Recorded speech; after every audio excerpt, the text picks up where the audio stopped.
Welcome back to In Your Neighborhood. Freight coming into central Pennsylvania typically comes from the Norfolk Southern Yard in Enola, near Harrisburg, or from the Conway Station in western Pennsylvania.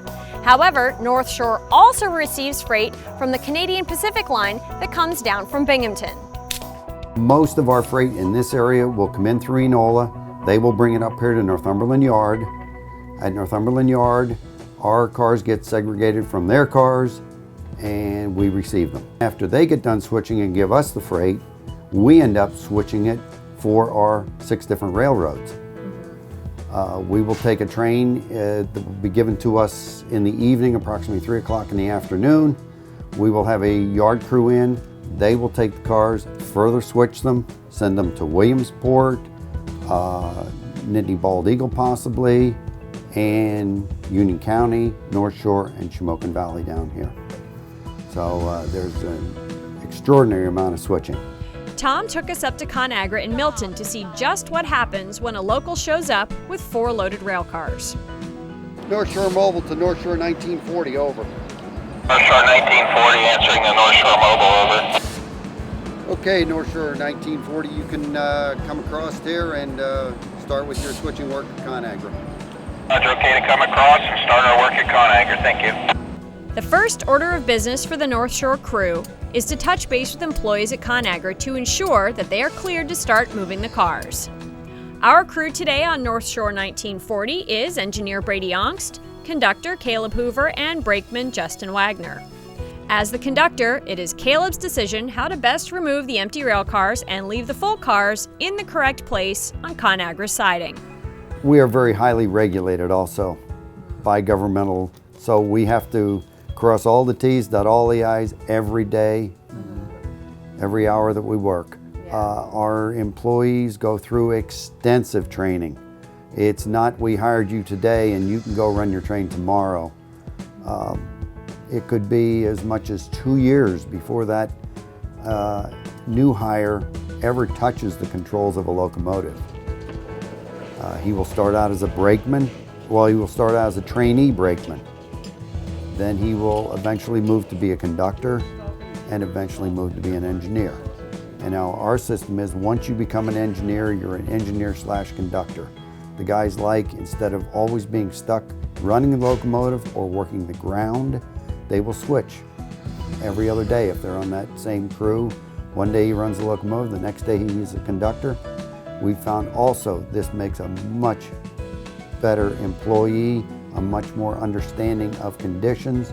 He understands what he's putting the conductor through as the engineer, and the conductor understands what he's asking that engineer to do. In this case, he's leaving the 2 boxcars on the track for the time being. The ConAgra siding has a particularly steep grade that makes the switching just that much more challenging. This is where having a crew of engineer conductors is important. You have to understand what he can pull, what he can do with that locomotive. Grades are very difficult for us to negotiate. Tom knows what he's talking about. He was an engineer conductor for 10 years before moving into the corporate office in Northumberland. Once they've picked up the first empty, they drop it off with the new boxcars. Now they run the locomotive alone down to the building to bring out an empty boxcar. Another switch puts them onto the second track at the siding, and North Shore 1940 pulls out the last 2 empties. Each time the cars are coupled or uncoupled, there are a number of steps that must be completed to ensure the safety of the crew and bystanders. The conductor informs the engineer before stepping in between the cars. This signals the engineer to put his safety measures into place so that the engine will not move. Hoses for the air brakes are attached and charged, handbrakes are released, and the locomotive doesn't move until the conductor gives the okay. Oh, you had to clear, I'd say 7 cars, maybe? Yeah, I had to clear 7 cars, 1940. Hold everything, right?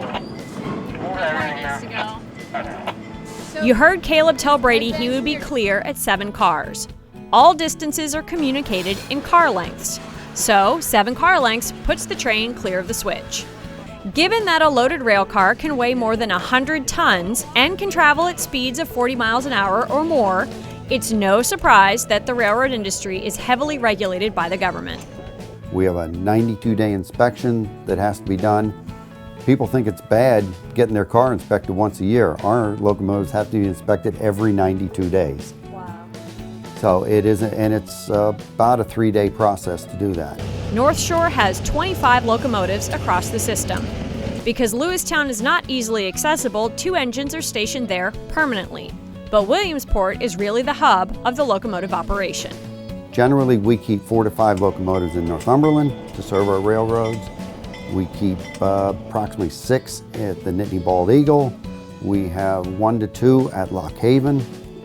These stay there, they get shuffled in, shuffled out, and then ultimately, if we need more locomotives, we go to Williamsport. For you rail fans out there, North Shore 1940 is numbered after founder Richard Roby's birth year, and it is a 1,500 horsepower engine, a perfect size for running locals. Early one morning in August, Aston and I were back at the North Shore headquarters, a former Delaware, Lackawanna, and Western freight house on Priestley Avenue in Northumberland. 3 times a week, they run a train on the North Shore line out to Berwick, and they invited us for a ride. For our trip from Northumberland to Danville, Tom Avery was our engineer. He took our old friend North Shore 1940 over to the Northumberland yard to pick up their cars, all 16 of them.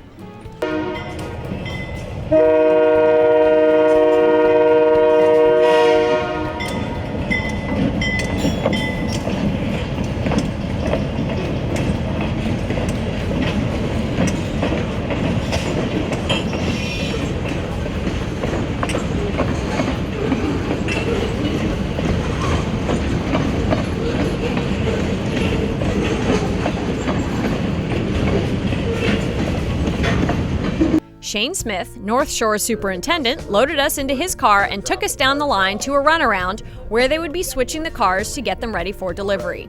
They kind of put a little strategy involved in it just to try to get it in a manner where it's easier for them to work with up the road. Right.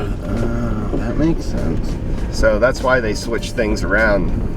Yeah. There's certain cars that are better up front next to the engine because they're going all the way through, and so that's the conductor's judgment, however they want to work the job for the day. So everybody's different. Getting 16 cars moved around takes a lot of organization.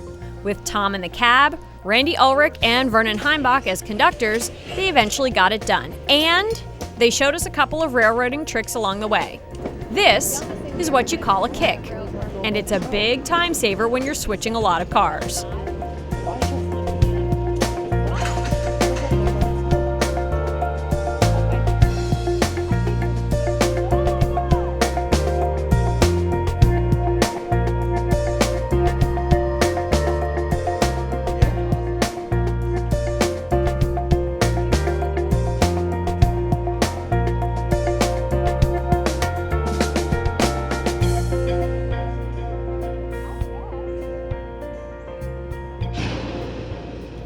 After about a half an hour or so, everything was hooked up and ready to go. I really wanted someone to yell, "All aboard!" But this is not a passenger train. While North Shore is a freight railroad, they do, from time to time, run special passenger trains. In June, for the Union County Bicentennial, they ran a train from Lewisburg to Winfield and back. We are not in the passenger business. We run special trains for what we call office car specials. Basically, we'll take our customers out and show them how their freight gets to them, where it comes in at our interchange and right to their plant. The other thing is we run just specialty trains just to make people happy. I will make this statement, I would much rather haul freight than people, but people are what the romance of railroading is all about. That was a good way to show the community who's there, Right. and what other industries, I consider us an industry, is there. As we made our way toward Danville, Tom noticed something wasn't quite right up ahead. A tree had fallen across the track, and it was not a small tree. Now we know why they keep a chainsaw on the locomotive. A portion of this line between Northumberland and Danville was washed out in 2011 by Hurricane Lee. You can see how close the track is to the river just beyond the flooded area. Fortunately, service was able to be restored in fairly short order. Typical speeds on this line are 20 miles an hour, less when you get into towns. And just like on the road, inspectors can monitor the speed of trains and cite the engineer for speeding. You can see we weren't setting any records based on the traffic traveling next to us on Route 11. All too soon, our trip came to an end right in front of the Danville Middle School. We waited on the real crew who were taking the cars to their destinations with customers up the line. To be honest, I could have spent the rest of the day on the train. Yep, this is my second job. I quit. No more TV. I'm gonna go ride trains all day. North Shore Railroad has 100 employees, and from our experience, they are a great group of folks. Gary Shields agrees. We're very proud of our employees. They're very professional railroad employees, and they're also multi-skilled with skills beyond the railroad profession. Just a great group of employees. We offer a good career for people with family-sustaining wages and the best benefits in the valley, in my opinion. Rail fans should be sure to check out the September edition of Trains Magazine for more information about the North Shore Railroad. Well, that does it for this episode of In Your Neighborhood. A great big thank you to all the folks at the North Shore Railroad for giving us such unprecedented access. Be sure to check out our Facebook page and complete episodes of In Your Neighborhood on our YouTube channel. I'm Jennifer Wakeman. Thanks for watching. Thank you.